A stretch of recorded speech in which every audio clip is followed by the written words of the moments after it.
प्रस्तुत है क्षेत्रीय समाचार एकांश का कोविड-19 पर आधारित विशेष कार्यक्रम। नमस्कार, आपके साथ मैं पंकज सनवाल खुलबे। कोरोना के खिलाफ जंग जारी है और इससे बचाव ही इसके खिलाफ सबसे बड़ा हथियार है। कोरोना संकट और लॉकडाउन के बीच लोगों को अपनों से मिलाने के लिए भारतीय रेल लगातार प्रयासरत है। जहां एक तरफ कोरोना वायरस के संक्रमण से अपने आप को बचाना है, तो वहीं दूसरी तरफ अपनों के पास जाने की उत्सुकता भी है। कोरोना वायरस महामारी की वजह से देश की जो रफ्तार थम गई थी, वापस उसको गति देने की कोशिशें की जा रही हैं। देश में जारी कोरोना संकट के बीच भारतीय रेलवे ने देश के विभिन्न राज्यों में कुछ सीमित ट्रेनों को आवागमन के लिए चलाने का निर्णय लिया है। हालांकि श्रमिक और स्पेशल ट्रेनें तो चल ही रही हैं, उनसे हटकर रेलवे ने 1 जून से 200 और ट्रेनों को चलाने का फैसला लिया है, जिसकी एडवांस बुकिंग शुरू हो चुकी है।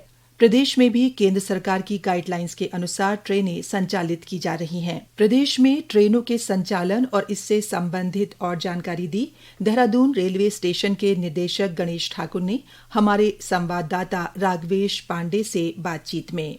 ठाकुर साहब, देहरादून रेलवे स्टेशन पर आरक्षण केंद्र है और आरक्षण केंद्र में आज सुबह दिखाई पड़े काफी लोग लाइन से लगे थे। सोशल डिस्टेंसिंग मेंटेन करते हुए लोग कतारबद्ध थे, 2 कतारें थी। तो क्या रिजर्वेशन कब से कब तक हो रहा है, किस तरीके से हो रहा है? देखिए, ऐसा है, जो रेलवे बोर्ड की गाइडलाइन के अनुसार जो है वो 200 ट्रेनें 1 जून से चल रही हैं।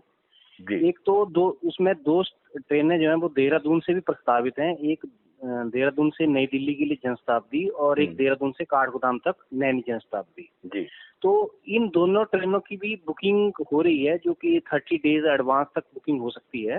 जी। तो इसके लिए एक तो ये बुकिंग चल रही है, दूसरा जो पिछले काफी दिनों से लोगों का रिफंड रुका हुआ था, जो कैंसिल हुई है टिकटें ट्रेन नहीं जा पाने की वजह से, तो उनका रिफंड किया जा रहा है। बीच में शिकायत चल रही थी कि रिफंड के लिए पैसे का अभाव था, कुछ आपके पास? ऐसा है कि क्योंकि काफी दिनों बाद जो है वो स्टेशन खुला था और जो कैश वगैरह था वो डेली पहले बैंक में जमा होता था। जी। तो जैसे जब ये खुला तो एकदम से, क्योंकि रिजर्वेशन कम हो रही है ट्रेनों के लिए, तो जो कैश हमारे पास आ रहा था तो इनकमिंग कम हो रही थी, आउट गोइंग रिफंड वाले ज्यादा लोग थे। इसकी वजह से स्टार्टिंग में 1-2 दिन के लिए दिक्कत हुई है, लेकिन इसके लिए हमने अपने मुरादाबाद मंडल से अतिरिक्त कैश मंगा लिया है, जो कल हमें 10 लाख रुपए एक्स्ट्रा मिल गए हैं। तो अभी उनका रिफंड जो है वो लगातार किया जा रहा है और अब कैश की कोई समस्या नहीं है। जो ऑनलाइन लोगों ने टिकट कराए थे या एटीएम के थ्रू कराए थे, उनके पैसे उनके खाते में अपने आप चले जाएंगे? हाँ बिल्कुल, जो ऑनलाइन बुकिंग हुई होगी, आईआरसीटीसी की साइट से हुई होगी, तो वो उनके अकाउंट्स में चले जाएंगे। अगर एटीएम से हुई होगी तो उनके उसी एटीएम से जो अकाउंट लिंक होगा उसमें चले जाएंगे। और जो कैश से कैंसिल हुई होगी वो उनको कैश रिफंड मिलेगा। जी। ये तो आरक्षण की बात हुई। दूसरा, रेलवे स्टेशन पर काफी आपने सोशल डिस्टेंसिंग मेंटेन कर रही है, सैनिटाइजेशन करा रहे हैं बराबर।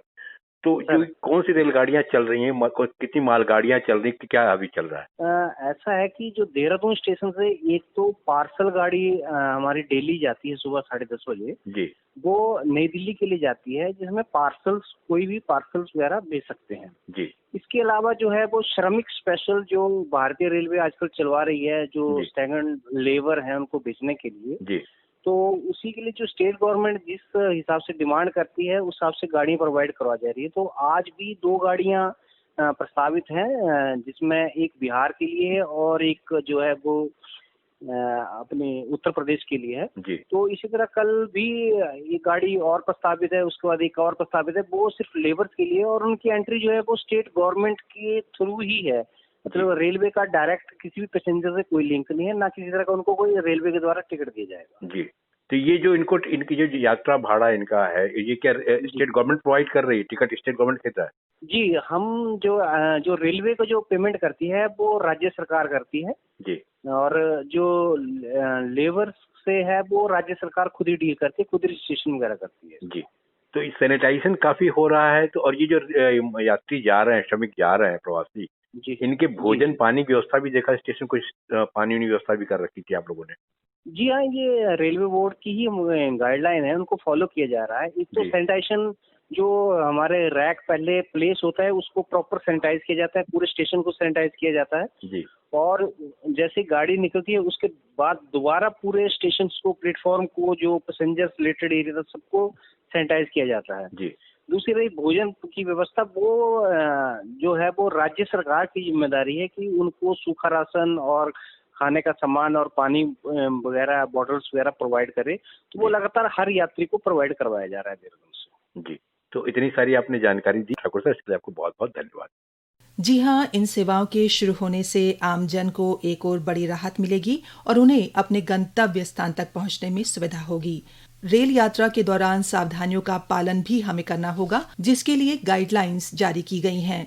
सभी यात्रियों को प्रवेश के दौरान और यात्रा के दौरान फेस कवर करना होगा, यानी मास्क पहनना अनिवार्य होगा। यात्री स्टेशन और ट्रेनों दोनों जगहों पर सामाजिक दूरी के नियम का पालन करेंगे।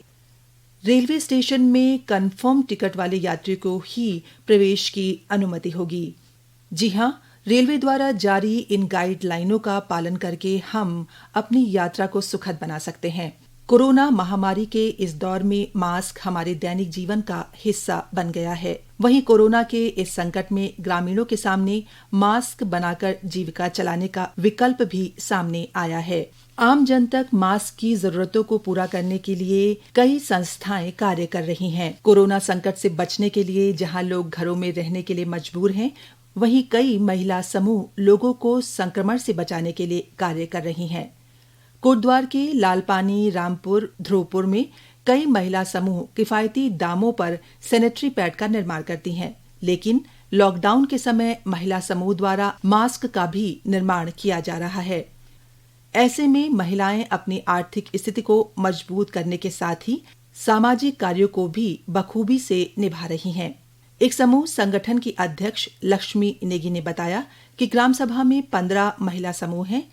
इस महामारी के चलते इस समय उन्होंने बड़ी संख्या में मास्क बनाकर निःशुल्क बांटने के साथ ही बाजार में भी बेचे हैं। 15 जो समूह मेरे शांति ग्राम संगठन के अंतर्गत 15 समूह आते हैं। तो 15 समूह में हमने प्रत्येक समूह को हमें अलग अलग काम बांट रखा है।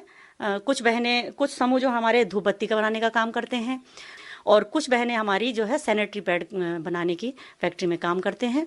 कुछ महिलाएं जो है पैकिंग का काम करती हैं, कुछ महिलाएं मार्केटिंग का काम करती हैं, कुछ महिलाएं घर घर जाके जो है बेचने का काम करती हैं। तो यहाँ पे जो हमारे ग्राम संगठन के अंतर्गत जितनी बहनें हमारी जुड़ी हुई हैं, हम कोशिश ये करते हैं कि सभी बहनों को कुछ न कुछ काम मिले और वो जो है 2 पैसे कमा के थोड़ा सा अपनी आजीविका में, अपनी आर्थिक स्थिति में सुधार ला सकें। ये जो कोरोना महामारी से जो पूरा विश्व आज पीड़ित हो रखा है, इसमें हमारे स्वयं सहायता समूह ने बहुत बड़ा काम जो किया है मास्क बनाने का किया। ये फेस कवर मास्क जो है हमारी बहनों ने बना रखे हैं, समूह की महिलाओं ने बना रखे हैं।